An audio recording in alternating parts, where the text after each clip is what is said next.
Here we are, we're going to open up the Leo Jaymz. First impressions, it has a nice gig bag. It's pretty decent, especially for a cheap guitar. And they were going for the Strandberg kind of aesthetic, you could tell. If you've had a Strandberg, they come with very similar cases. Much higher quality in this case, but very similar. It has a nice big pocket on here. The zippers seem to work great. It has a double zipper. And it's thinly padded, but it has backpack straps and a carry handle, which I actually like these a lot. I wish every gig bag had that. Inside the bag, we have what looks to be 6 Allen keys and one of those cheapo cables they give you with every guitar. So I'm sure we'll be needing those.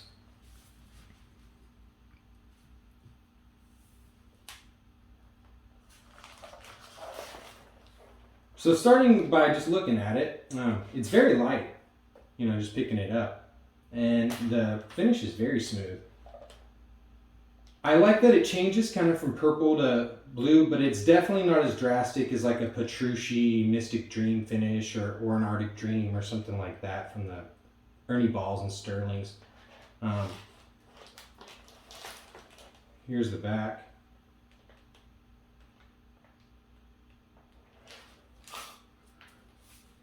And you can see the output jack there. Kind of a bummer.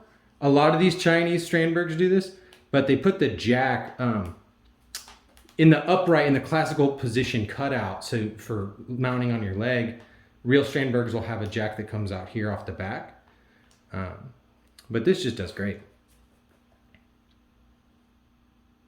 You see that bridge? I actually really like this style of bridge. The glitter in the finish looks outstanding. It looks better on camera than it does in real life, but it does look very good in real life. I would say that the color changing effect is more drastic in person, but it'll go from like a black to a dark blue to a purple kind of deal. But that just looks great. Moving on to the neck, I believe this is a maple neck. It's a 5-piece, so it has laminates and you can see the stripes running through the back of the neck here. It's a semi-gloss finish. It's not especially sticky or anything like that, but it is it's comfortable. It's a standard finish. Feels great. The body, I believe they said is ash. I don't know how much to trust the descriptions on these guitars on Amazon. It says it has an ebony fingerboard and stainless steel frets. I don't have a way of proving that or disproving that, but I do have guitars here with me with stainless steel frets. I won't say they feel much different, but I know for a fact the other ones are stainless, whereas this one I'm not really sure. They definitely could be. And to be honest, this seems more like it's almost more of a rosewood. I don't know, it definitely could be ebony, maybe some cheaper style ebony, because the grain is very tight. We'll see here. The inlays are done well. They don't seem to be crooked.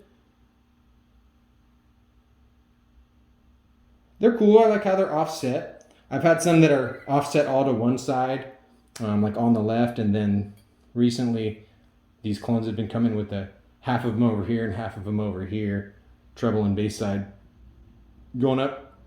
I really enjoy the fact that they put a 0 fret on here. That just makes playing and setting up the action and adjusting the guitar that much easier. I think every guitar should have a 0 fret. I believe this headless system is based on the Aviator. So guitars like the Coloss will have something like that. But it's very nice. I especially like the fact that it has a double lock for each string up here, because if you go to just a single lock, like on some other headless styles, it tends to slip more often. I'm not saying they're an issue, but it's a welcome addition to have the 0 fret. Now, one thing I did notice was right around here in the, you could see it pretty good right there.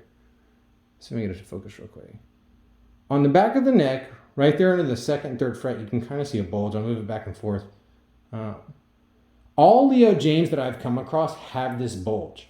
I believe, at first I thought it was just like a low quality control thing on the first one I got, but it seems like they're kind of trying to do preventative engineering so that headstocks don't snap off, or maybe the truss rod didn't have enough meat to you know, they had to add something there. It doesn't get in your way, even when you're playing cowboy chords.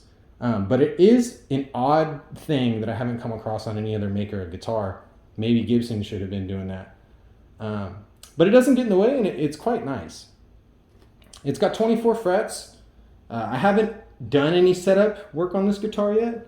I just tuned it and played it. But the bridge is very cool.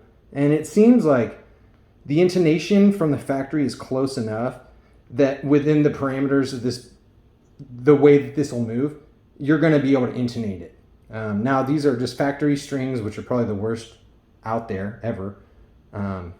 But, you know, I'm just taking the guitar as it is. Now, if you put good strings on it and set it up and intonated it, I'm sure it would just do fantastic because it's pretty close out of the box. And even some of these strings are kind of like, they have kinks in them somewhat down here because they're just so cheap. But otherwise it functions well. You gotta see how the neck, how high the neck sits in the pocket there. And they also give you a standard nut, which is cool. You just got to make sure that the strings rest on the 0 fret, because if they don't, then you're intonating off the nut, and then that's not going to work if some strings are intonating off the nut and some are intonating off this fret here. It's set up, the guitar is designed for you to intonate based off this fret. So if when you get it out of the box, these strings aren't touching this fret, you're going to either have to deepen these slots, or if your strings are too wide, widen them, or whatever you got to do. I would say just check that first, put on the strings of your choice, then see how it works. See if they're all sitting on that flush. And if they are, you're good to go. If not, just deepen the slots until they do. But that's kind of cheap guitar nuts have been the bane of all guitar existence, it seems like. For like a $3 part, all the bad guitars that have existed because the nuts were cut improperly. The fretwork, it feels quite good. There's not any,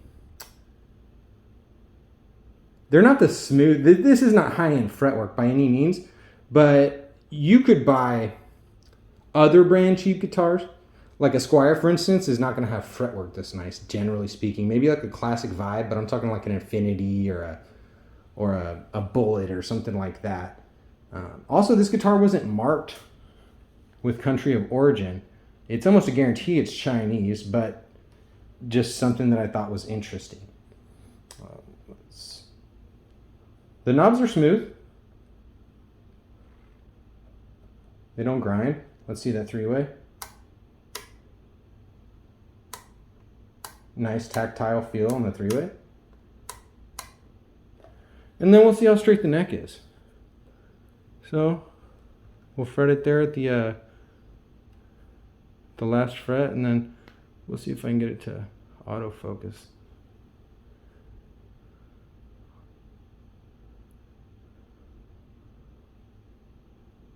So the neck is damn near straight. It's very straight, which is good. The truss rod adjustment is right up here, very easy to access. That's one of my favorite things about headless guitars, is just accessing the truss rod. It's so easy.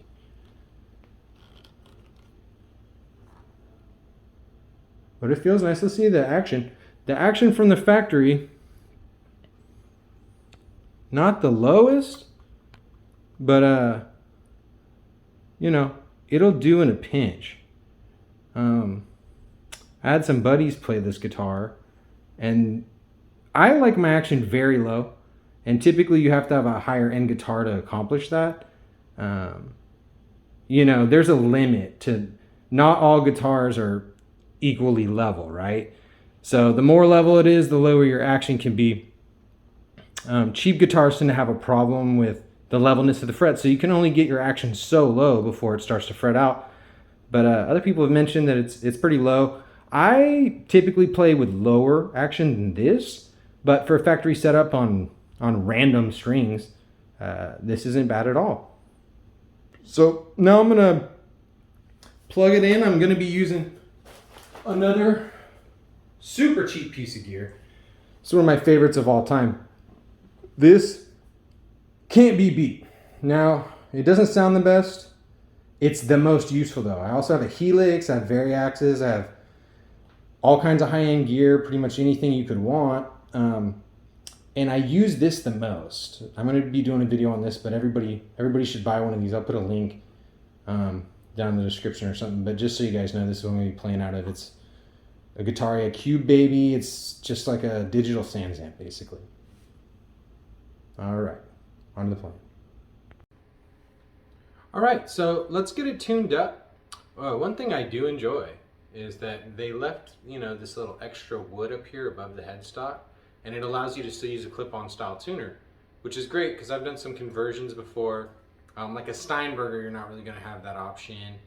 Some of the cheaper clones, like the ones that come with the knockoff Trains trim, I think they call it the Overlord of Music bridge. But what it is, it's a tremolo style headless based on the Steinberger Trans trim. It's different, but it's based on it. Cool thing is, it's a double locking trim that has a switch so you can lock it, but this one's just fixed bridge. But on those particular guitars, there's nowhere to put a headstock tuner. So that's great. So let's see how these tuners perform real quick. I'll turn that so you can. Okay, pretty smooth.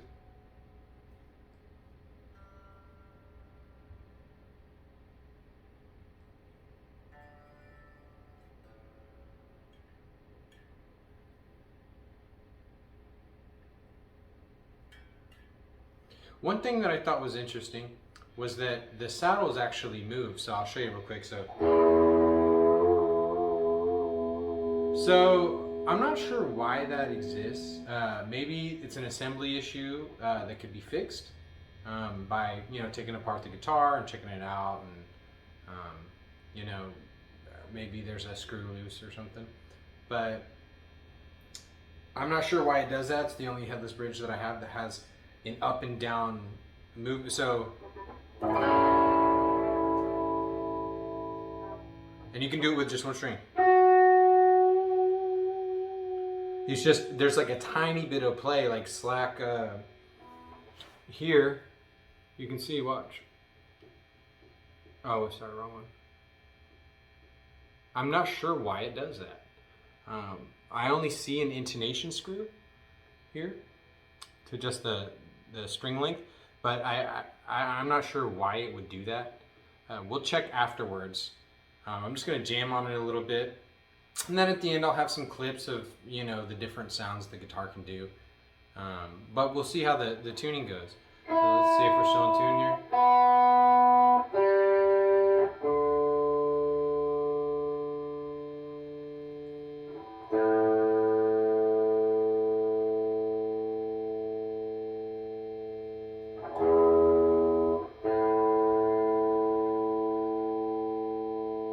Definitely not as smooth as like a hip shot or something like that system, but it is nice. I think this is based on the Aviators, and it works. It's, like I said, it's better than some of the other cheaper headless styles. I really like it because it holds the ball end here. I've never liked these particular saddles for the string break. They have a lot of cool adjustments. It's just a kind of a weird, they're just weird.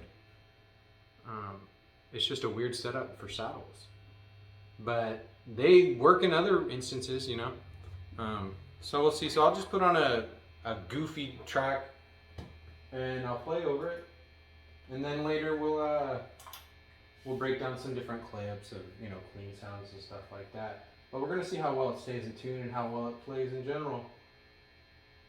Let me look at this real quick.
tuning real quick.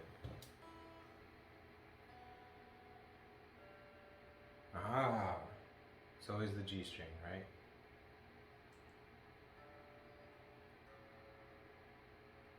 A's a little flat.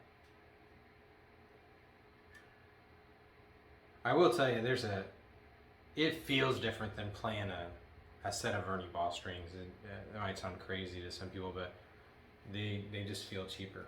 I guess there may be 9s or 10s. Or, I don't know. Hey, they could be Ernie Ball strings. I don't even know what they are. But the fact that there's little kinks in them and stuff, you expect that on a cheap guitar, kind of, to replace the strings immediately. I wish they put, 25-cent strings on them, which is probably what they do in general, just so I can put the strings of my choice on and save that, $3 or whatever.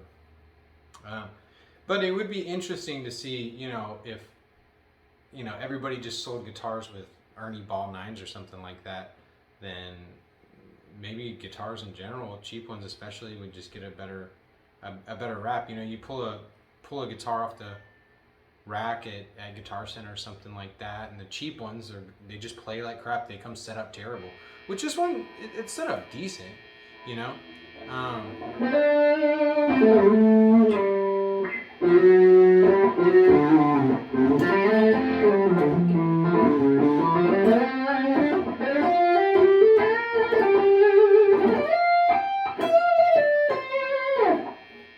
It's set up decent, but it is what it is. So yeah, now I'll go to the section where I kind of lay out, each little guitar part.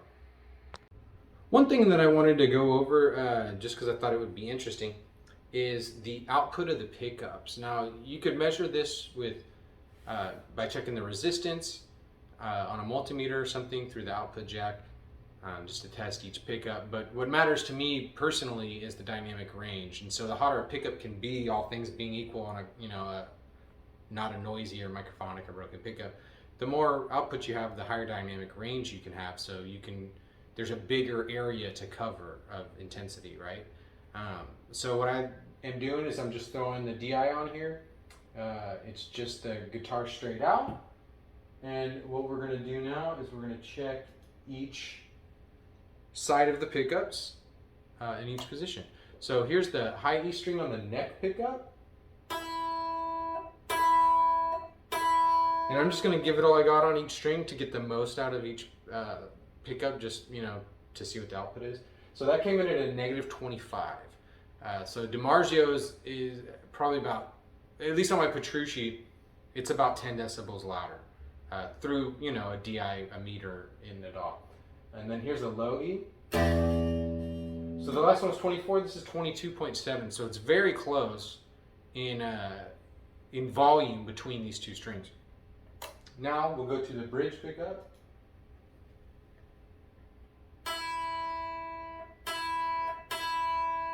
And that comes in at a -29 for the high E on the bridge pickup. Now we'll do the low E.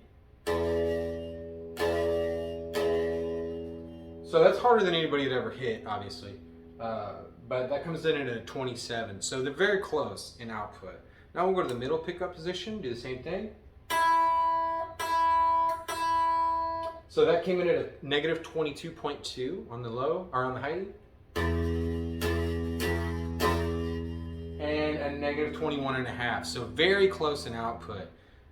So now just in the middle position, I'll just throw out a big G chord just to see what it comes in at. -15. So, it's not the highest output pickup, but it's close. Like it's up there in output.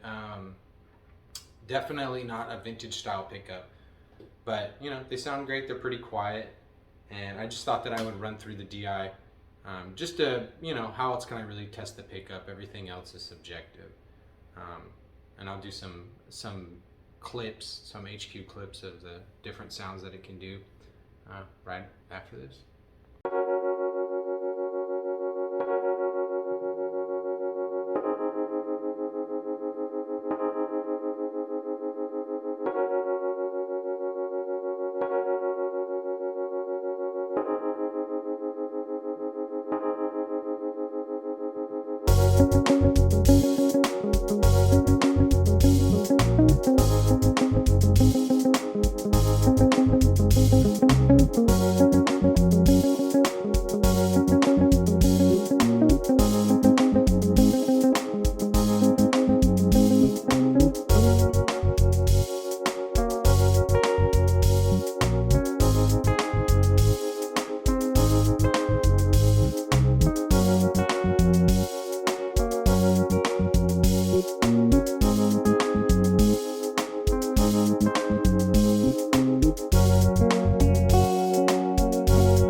All right, let's see how she stayed in tune.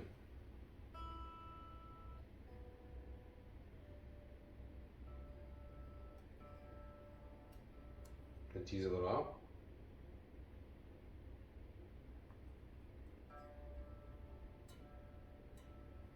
Well, you could always, yeah, you could always bend it down here at the bridge.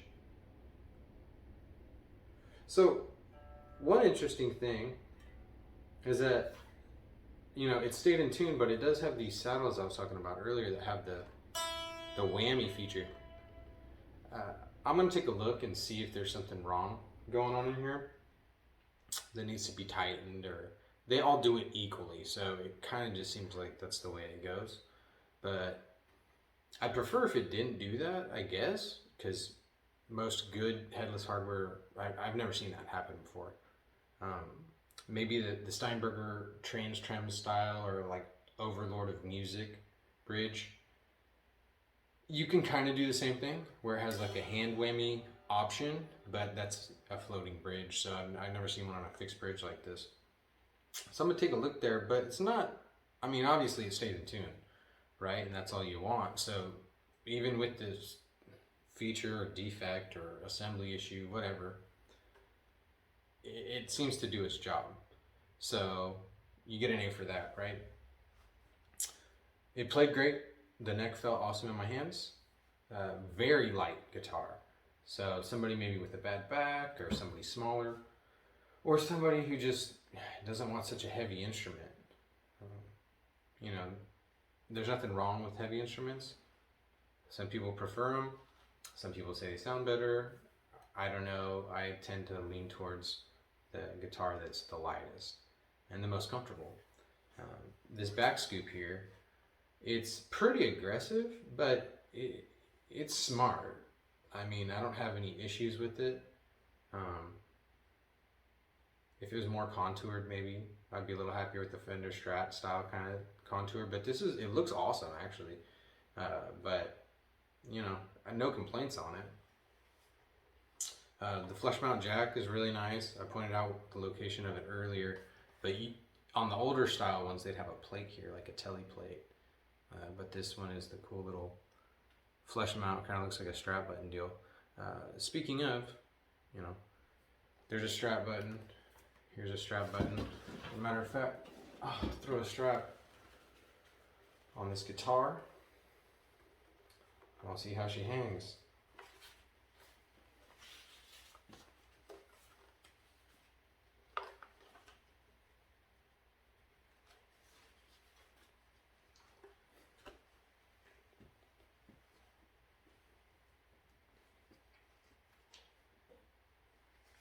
It's gonna be comically small, but whatever.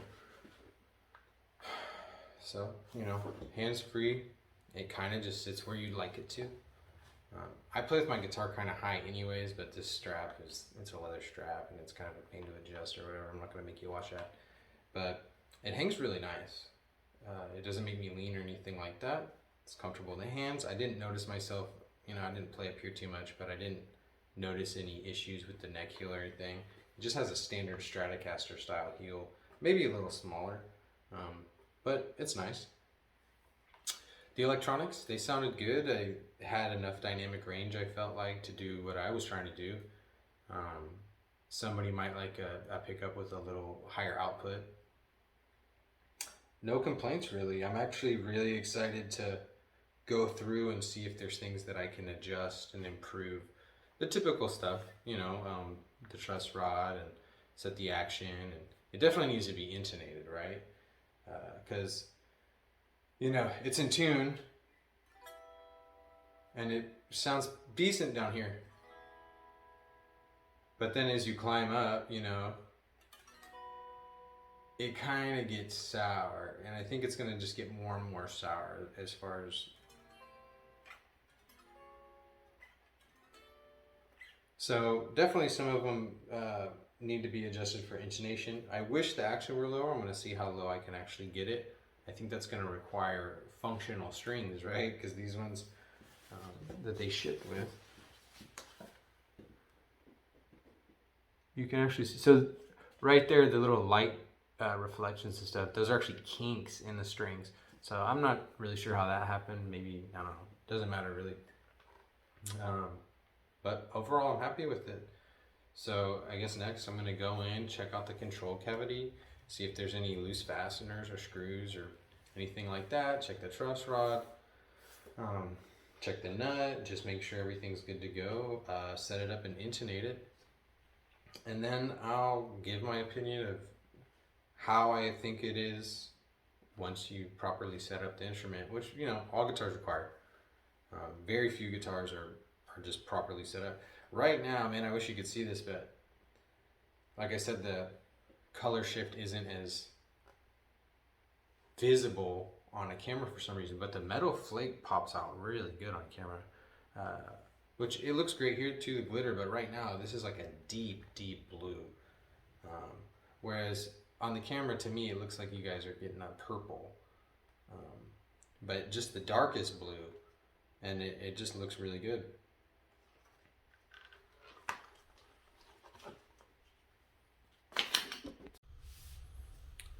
All right, so I think what I'm going to do next is kind of just go through each aspect of the guitar and see, you know, how it's built, show you guys maybe the guts. I want to go through this bridge for sure. I'm going to put some good strings on it. These are the ones I prefer. The extra slinkies, they play great. The zippies that just came out, I've been wanting to try those, but you know, you gotta adjust your intonation, and when you got a lot of guitars, it's kind of a pain. Probably should have bought some and put them on this to try it out, but I know how those feel and how those play. So first, let's check. Okay, so those are properly tightened, right? And then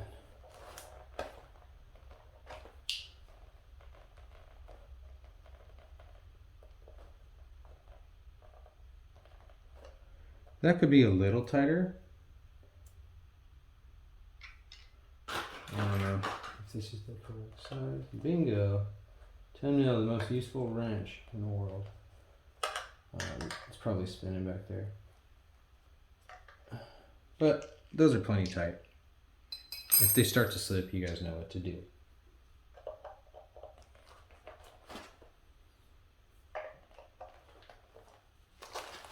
All right, I took the back cover off right before I started filming this so that we could take a look inside. So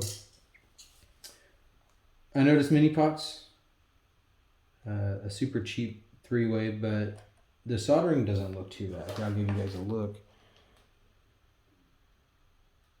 So not bad. It appears that it is not shielded inside the cavity. I guess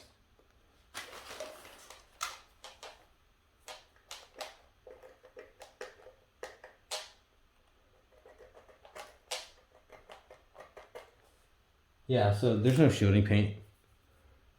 It doesn't look like, so that's definitely an area that could use some improvement, but that's a cheap fix, and a lot of cheap guitars don't have that, any kind of shielding or anything like that. But that's, let me see if the and the cover's not plated in any way. So yeah, just some copper tape would fix that issue pretty good, or like I said, the paint.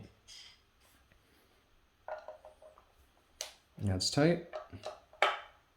That's tight. That's tight. And that's tight. Okay, this is important, right? Okay, that's tight. Let's check the bottom pin. that bottom pin is also tight. Okay, so great. I'm really enjoying the dark blue kind of sapphire color we got going on. See if it shows that blue for you guys. It's much darker than that in person, but I'm not a videographer or anything like that.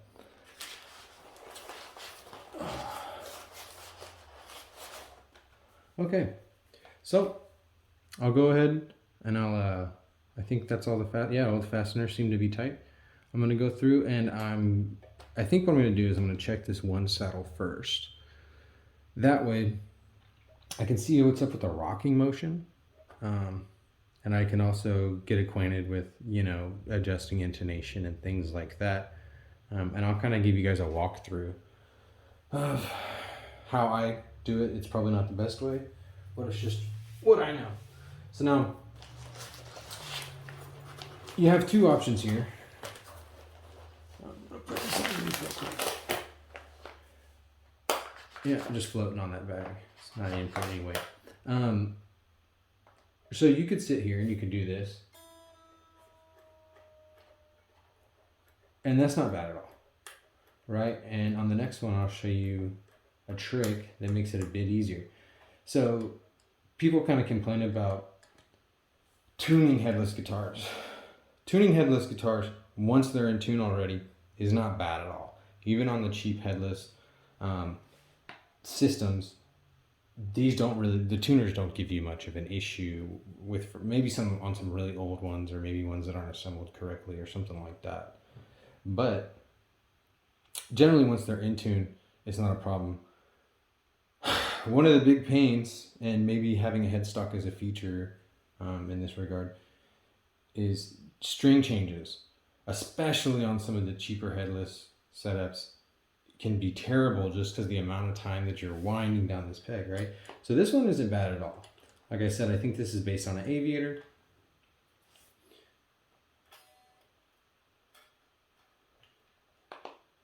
All right, so that is out. And we'll come up here.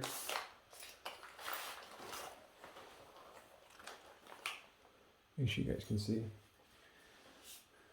And we'll see which wrenches they gave us. Let's put them in order real quick.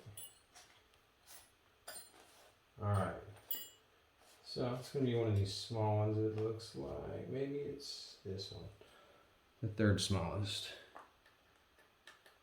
And it is. Alright, so that fastener is tight. And that fastener is tight.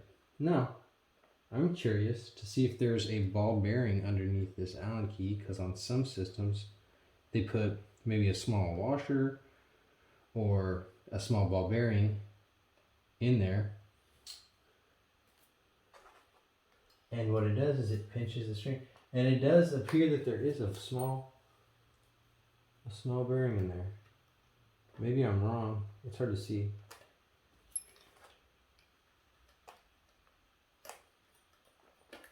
Yep, it just popped out. So, be careful guys. If you take out the Allen key all the way, you're gonna drop that guy. And then your string won't pinch. So that's an issue, right? These are smaller than like a BB gun BB or something like that. I wish I knew the size. If we could get a hold of that, that would be good information for everybody buying headless guitars. Put that off to the side for safekeeping.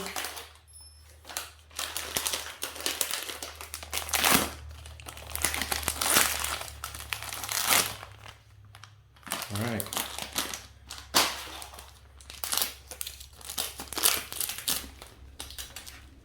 All righty. So we've got our 8-gauge string here.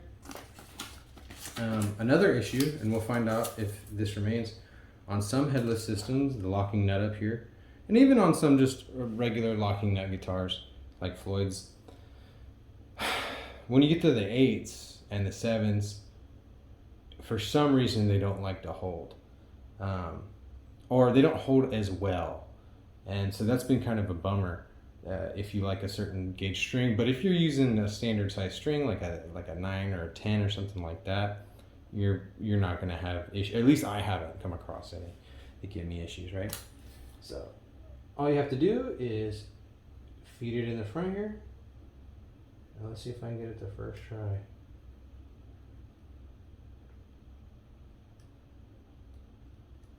Uh-oh. I was hoping it wouldn't come to this.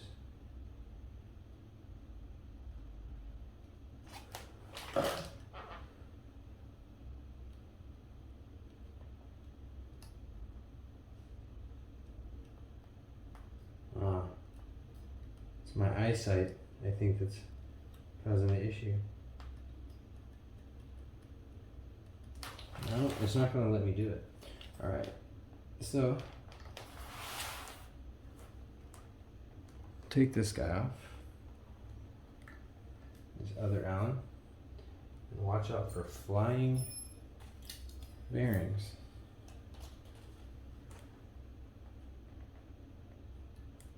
String changes on like a headstock guitar with locking tuners, especially those Planet Wave auto trim tuners.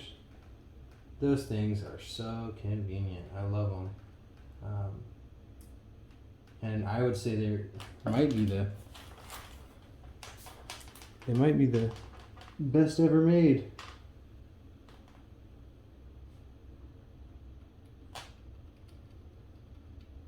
Oh man, that ball bearing's interfering with my good time here. Alright, so I'm gonna have to turn this bad boy over. And there she is, ladies and gentlemen. So that's kind of a pain that you have to go that far with it. And we're gonna try again.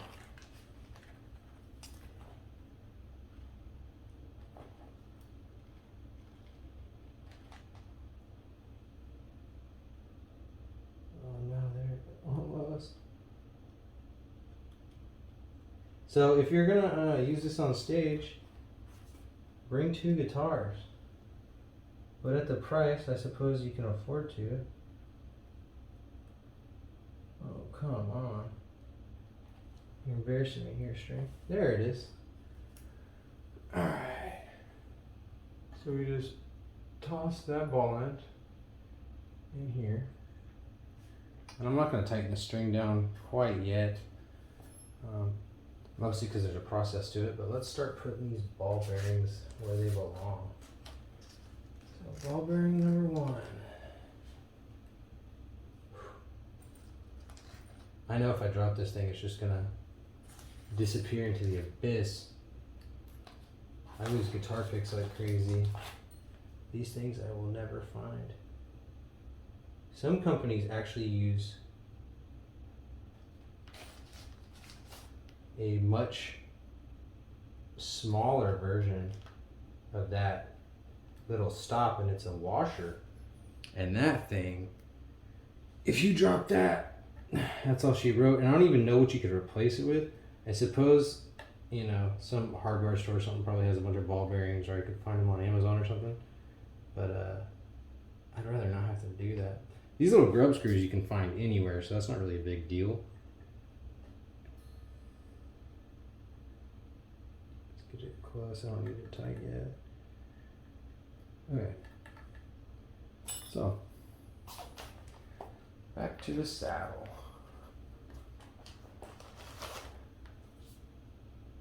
I'm gonna let. Okay, so that's maxed out. Oh, that's great. So it'll stop and still be on the threads once it reaches its max, distance forward.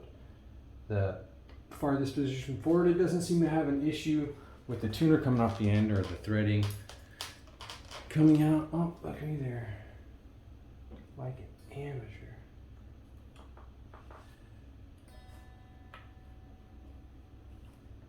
Got it in the saddle. Just a quick little tight job.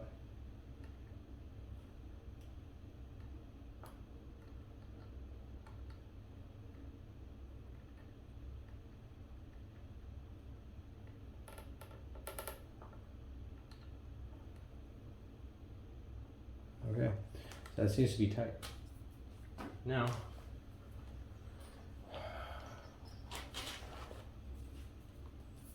you could sit here and do the thumb screw. So that's what I'll do now. But I'm going to show you a superior method they designed into this.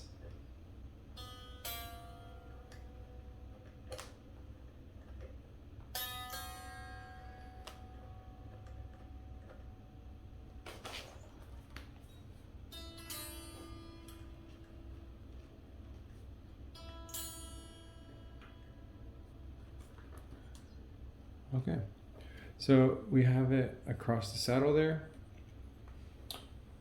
It's locked in here at the nut. I didn't go too tight with the locks, but onto the next string. I'll spare you guys the other ones, but now I'm going to show you another method for this.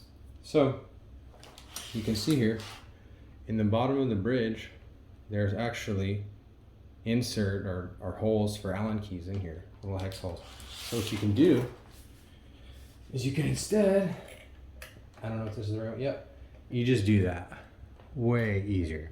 So some of them actually have a Phillips head screw slot or like too wide, like a cross slot that's wide for a guitar pick. Those are really cool, but you don't need it if you got the right tool.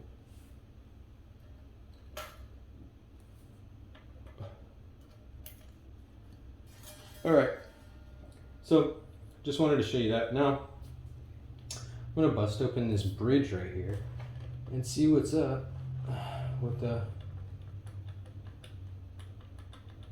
I guess,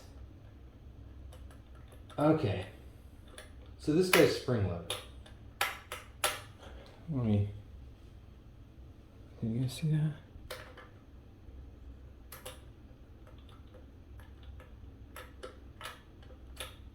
All right, so what it looks like is there's play in the barrel on the inside of the sleeve. So this right here, this sleeve that they drilled the slot for or whatever, to carry the saddle, or I guess really that's the string puller, right? For the gearless tuner. I don't think, so it looks like they tried to limit the amount of play.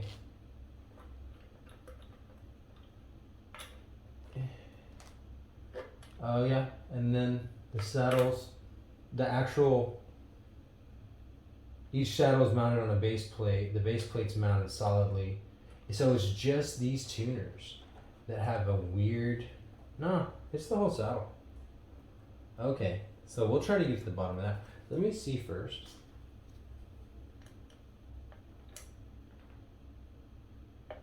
If tightening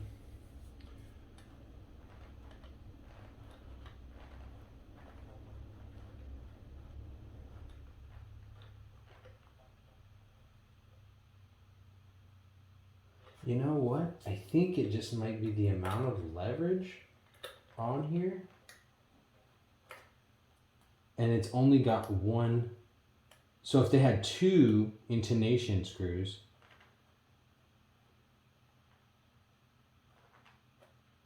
then it would hold, but it's just kind of on a seesaw. Okay, so it looks like there's nothing you're going to be able to do about that, because there's just a one Allen screw holding on this saddle carrier, I guess. I'm not really sure what it is. A single tuner mechanism. Okay, so fair enough. All right, I'm gonna restring it, put it back together, then I'll get into the setup and we'll see how it plays after that. Light show. Here we go. All right, so I've had a chance to set the guitar up. I put some different knobs on it. I lost a little cap, but I thought it was cool. It has a little, I just gotta glue that back on, but have the little gold accents that match everything. So I went with 8s on this. I didn't use a stroke tuner to do the intonation. I have one. The Helix also has one. I wasn't so worried about getting this perfectly set up. I was more worried about how well can it be set up, I guess. Like, is it capable? Does it have the range within the bridge system to be able to do it? So you can see here all these intonation screws, the set screws for the intonation. They slide this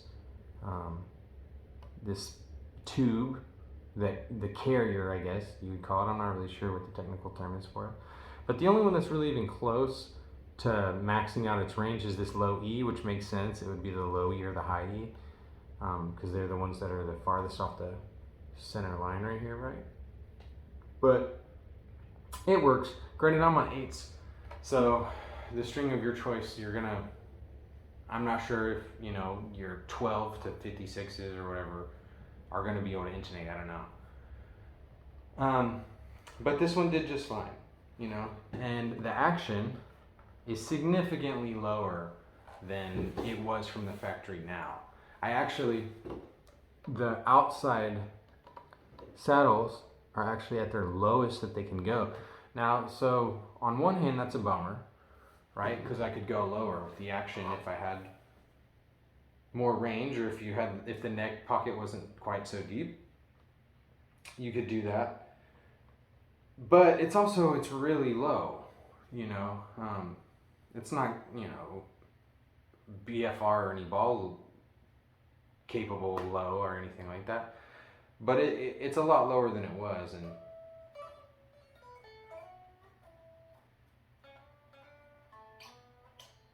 And the neck doesn't have any dead spots, or it doesn't fret out. I'll actually show you. I like my action low enough to where if I hit it too hard, it'll buzz, right? Which all guitars do that, but just to give you an idea, so.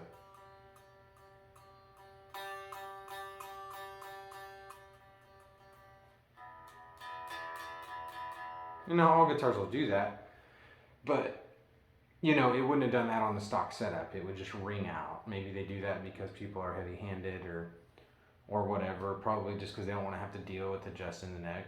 The neck adjusted fine. There's just the tiniest bit of relief in it. Here, I'll actually show you.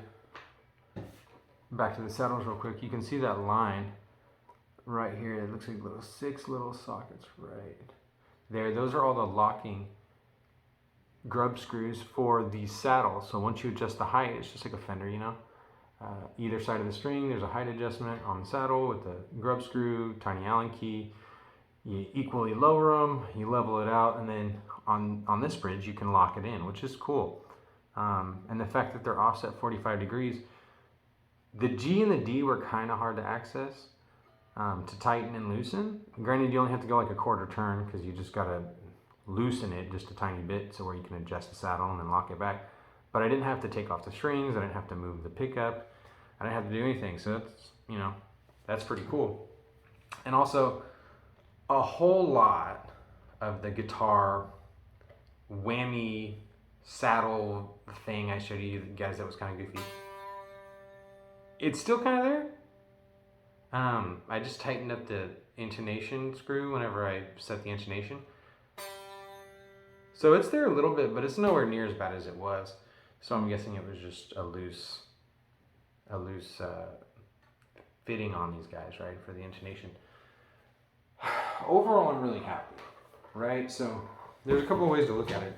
Oh, before I get on that, I just want to, real quick, here is another guitar with the same design of bridge. Now this one is a floating bridge, right? So it's a Floyd headless, but it's the same deal. And you can see up here, this is just a rebranded version of this, right? So I would say that overall, probably this is my favorite cheaper headless setup right now. I have a bunch of the bridges. I have like a hip shot clone right there. I would say these nuts, the string stays at the top here, these guys, they do their job really well. I personally would probably go with something different if I was designing the guitar. Not for functional purposes, but just because there's other options out there for nuts, or whatever you want to call it. It's not a nut, it's a string lock. There's other designs that are more compact, that are a little easier to restring. They don't have ball bearing type things. So maybe go with that, right? But back to what I was saying about how do you grade it, right? So let's just grade it as a product real quick.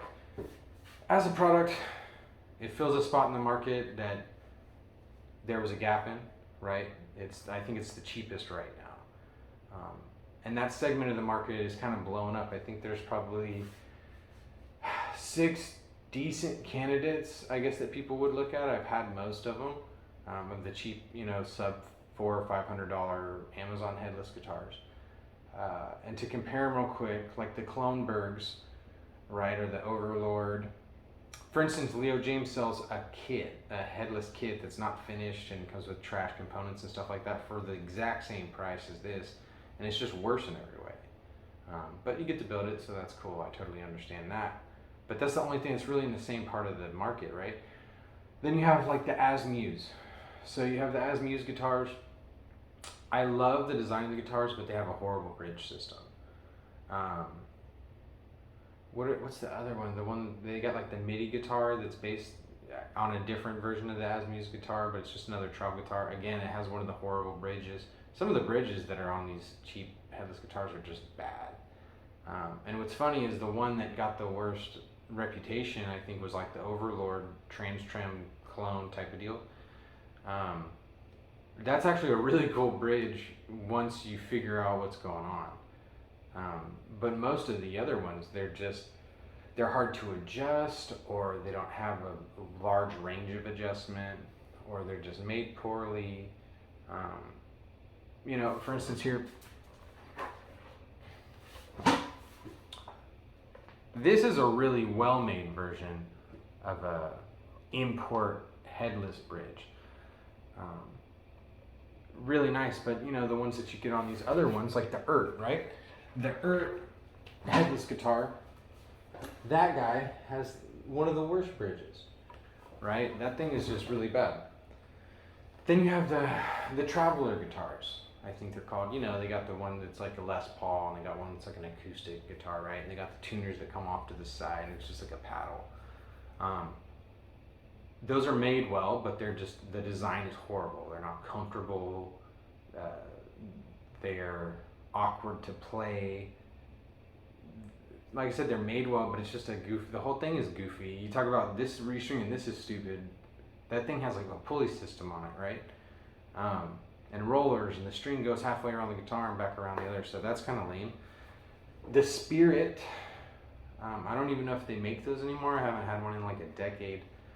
That guitar doesn't really make sense anymore, right? So you have the Spirit, and it's a Steinberger. It's not really a Steinberger, but it's their import thing. You can get better guitars now for less money that are in the same category, right? What else is there in this category? The Harley Benton is about 3 times more expensive than this. I love the Harley Benton Doulahan headless. Really well made instrument. I like that a lot. But it's 3 times more expensive.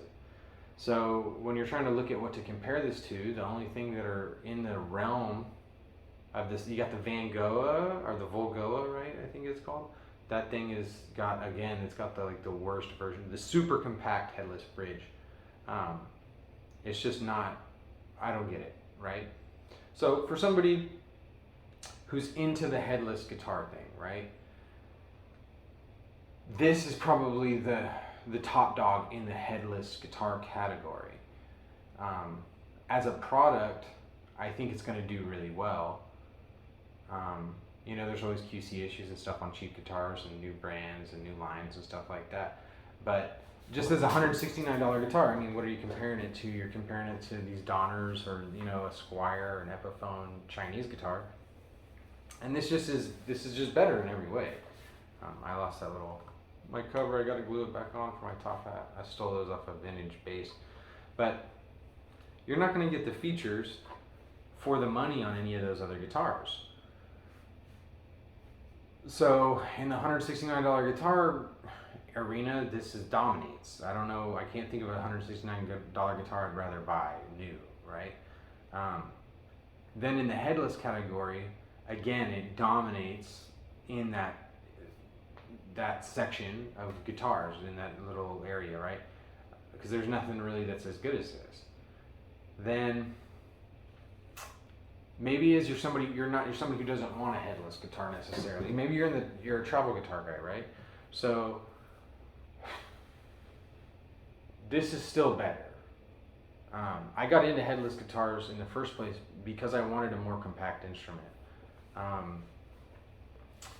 I wasn't into it, for the cool factor or the ergonomics and stuff like that at first. I do see the advantages of that just in the guitar world in general, why headlesses are beneficial, but I just wanted something small. So this is going to outperform pretty much everything in that category too. So you got the travel guitar category, it's going to dominate there. You got the headless guitar category, it dominates there. Then you have the $160 guitar category, or the sub $200 guitar category. I can't think of anything. I'm trying to think of the last $200 guitar I bought new that was as nice or better than this. I don't know, like even the Harley Bentons, they're a lot more, and now Agiles are way more. And then nothing from the Schecter or anything like that. I mean, take your pick, all those $169 guitars, sub 200, even the Geos and stuff like that. They're okay, but they're not really that good. The features aren't as nice. The design's not as modern. I wouldn't even say that Geo Ibanez is built better than this. I like Geo Ibanez. I think that's a great guitar to pick, but it's outclassed in this case, right? So I'm trying to think of what other prospective buyer would be interested in looking at this video. Your travel guitar guy. So your beginner guitarist. Now, I will say something on that, right? The beginner guitarist, somebody who's never touched a guitar before, this is not going to be as easy to figure out as a Stratocaster off the bat. Now, that said, people go into the guitar stores all the time to have them restrung.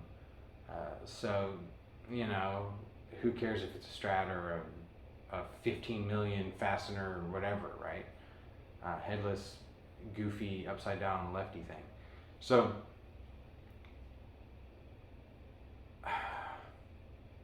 could you suggest it to a new guitarist? Maybe one that's willing to learn how to do the stuff, go through the setup process and deal with it and stuff like that. I have a lot of experience with it, so it doesn't bother me. And I have a lot of fun going through these, and this really isn't even an unfamiliar system to me anyways. Which I didn't notice until I got here at the house, and I was like, oh yeah, I got some of those, right? For your veteran guitar player, for the travel guy, it's almost a no-brainer, right? It's a very small guitar. And the travel guitars, even like the Squier Mini, here, this is a converted Squier Mini. So what I've started doing, I like Strats the most. I'm a Strat guy. So what I started doing is I take the Mini Strat, right? I start with the Mini Strat and then I put a full-size neck on it. So now it's a full-size Strat, but it's got a smaller body. So overall, it's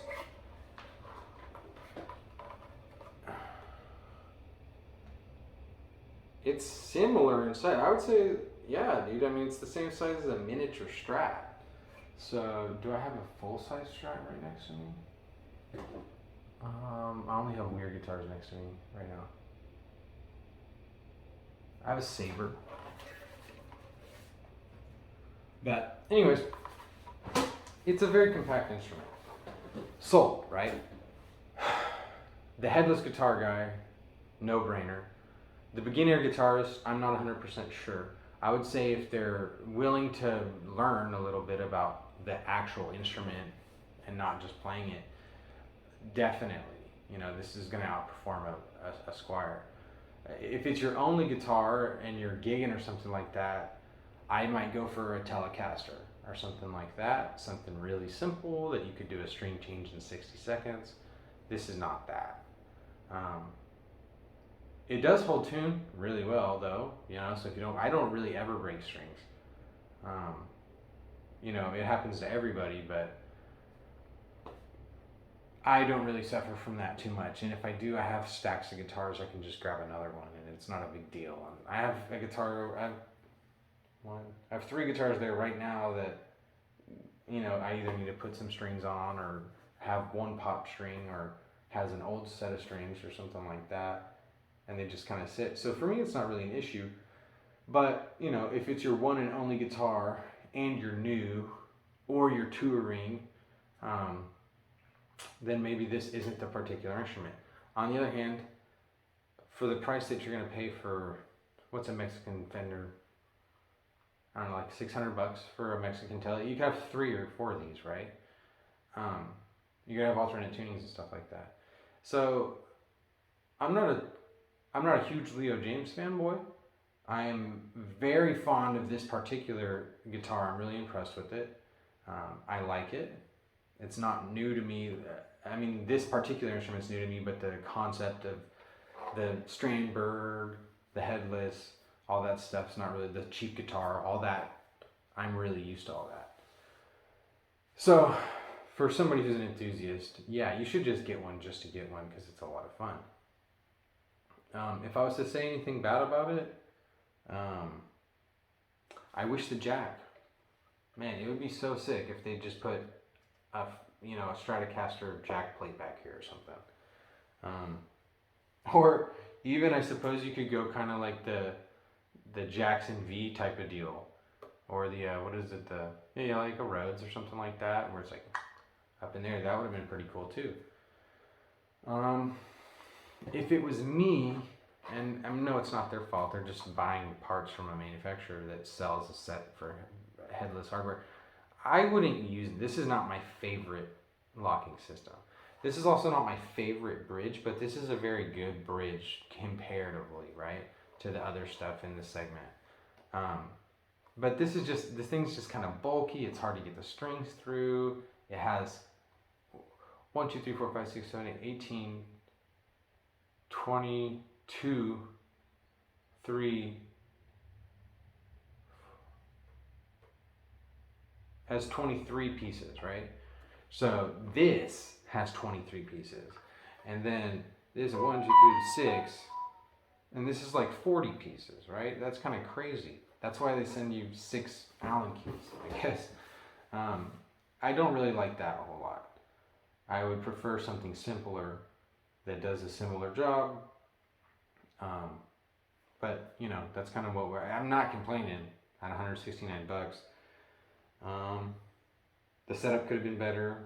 I don't really care. 169, I've never, maybe a Yamaha. You know, you buy a Yamaha, they're always good. The cheapest Yamaha that's brand new is going to be a good guitar. Overall, I really like it. It does well for my style of playing. Does well for probably most people's dynamic range needs. The pickups are hot enough, or mild enough. They're in the middle of the road. You could do anything. You could do heavy metal and you could do jazz with them, right? This isn't too complicated. I was impressed with the tuning stability off the bat, with the bad strings and no setup and stuff like that, and the tuning stability's just gotten better, right? And it sounds better now that it's intonated and stuff like that too. So I would give it, I don't know, if a perfect guitar is a 10, and we're talking perfect, like, a Strandberg off the showroom floor, or a BFR or something like that. If that's a 10, I'd put this at maybe like a 4. But in the segment, it's a 10, right? It's the champ of the segment. It's a champ in multiple segments that it occupies. So guys, get your hands on one while you can. They've already sold out of this color. I should have bought another one in this color, and if I didn't like them, I could have just returned them both, right? But they do have some other really cool finishes. They have a brown one and like a lizard burst, and they have a green flame one, stuff like that. And I'm sure they'll produce some more of these. If you guys have any questions, or concerns or anything like that you want to know, or a piece of gear that you want to see or something like that. I will say I am still gonna do a video later on this guy. It's the most useful piece of equipment. It's just I don't even know how I have two of them. Where's my other one? It's in the gig bag for this, I think. But super cool piece of gear. Super cool piece of gear. What I like to do, I'll show you guys real quick.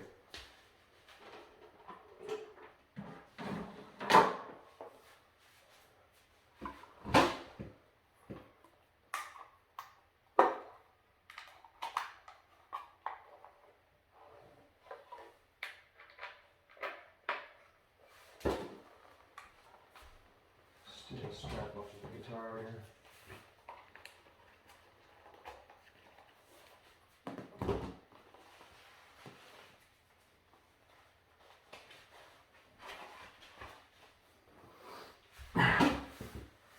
This is your rig, right?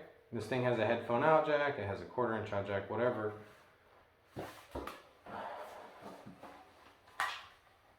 This is your rig. It doesn't get lighter, don't get more options. Super comfortable guitar, really useful pedal. Thanks for watching, guys. Sorry if I, ran circles or ranted and raved and lost track of what I was doing. I'm trying to keep this informal. I don't make videos. I just like to mess with guitars. See you guys next time.